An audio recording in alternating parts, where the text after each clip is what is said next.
এবার রান্না কিন্তু একদম রেডি। চলো আজ বানাবো ইলিশ মাছের ঝোল সর্ষে বাটা দিয়ে। তার জন্য প্রথমে ইলিশ মাছের পিসগুলোতে ভালো করে নুন মাখিয়ে নেব, সামান্য হলুদ মেশাবো,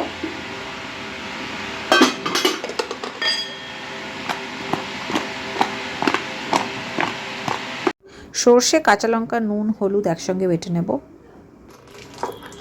স্বাদটা ভালো হয় বলে আমরা সর্ষে বাটাটা শিলনোড়ায় করেছি, কিন্তু তোমরা চাইলে এটা মিক্সিতেও করতে পারো বা বাজার থেকে রেডিমেড সর্ষে বাটা কিনেও নিতে পারো।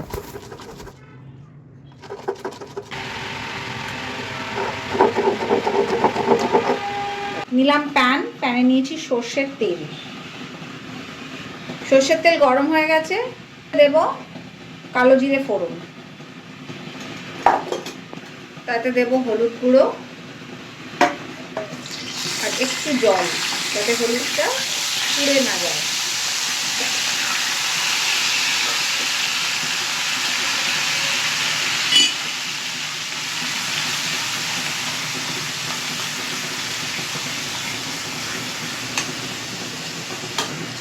এবার লাল রংটার জন্য একটু কাশ্মীরি রেড চিলি পাউডার,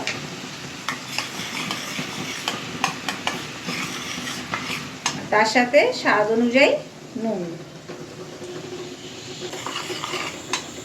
দেখছো অলরেডি তেল ছাড়তে শুরু করে দিয়েছে।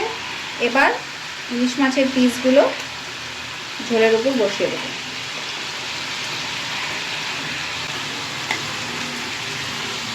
ইলিশ মাছের পিসগুলো কিন্তু কাঁচাই আছে, একটুও ভেজে নেওয়া হয়নি। মাছগুলো এই মশলার সাথে একসাথেই ভাজা হচ্ছে। ঝোলটা অনেকটা ঘন হয়ে এসছে, তেল একদম বেরিয়ে গেছে। এর মধ্যে দেব একটু জল।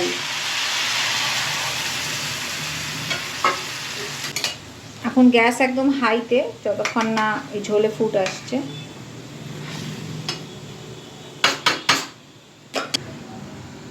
সর্ষে বাটার মধ্যে একটু জল মিশিয়ে জিনিসটা পাতলা করে নিয়েছি। এবার এটাই এই ঝোলে আমরা মিক্স করে দেব।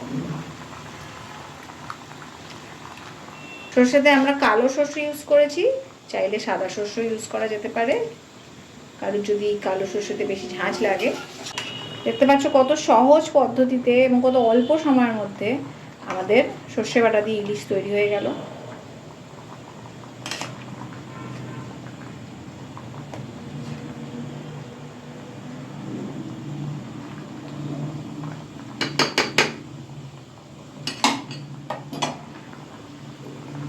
আগের দিন যে ভাপা ইলিশটা দেখিয়েছিলাম ওটা ছিল একদম মাখা মাখা, কিন্তু এই সর্ষে বাটার ঝোলটা কিন্তু মাখা মাখা নয়, এটা একদম ঝোলেরই মতো।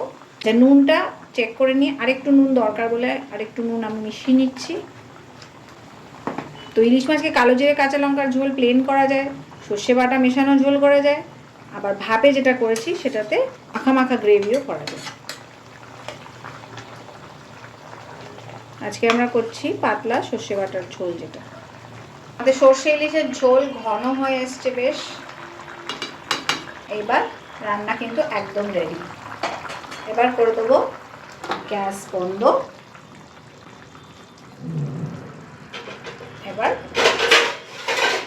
এবার ইটস টাইম টু সার্ভ। এবার আমরা খাচ্ছি ইলিশের সর্ষে বাটার ঝোল। দেখতে পাচ্ছ ঝোলটা কতটা পাতলা এবং ততটাই টেস্টি। কালো জিরে কাঁচা লঙ্কা দিয়ে ইলিশের ঝোল যতটাই ভালো লাগে, সর্ষে বাটা দিয়ে ঝোলও সিমিলার।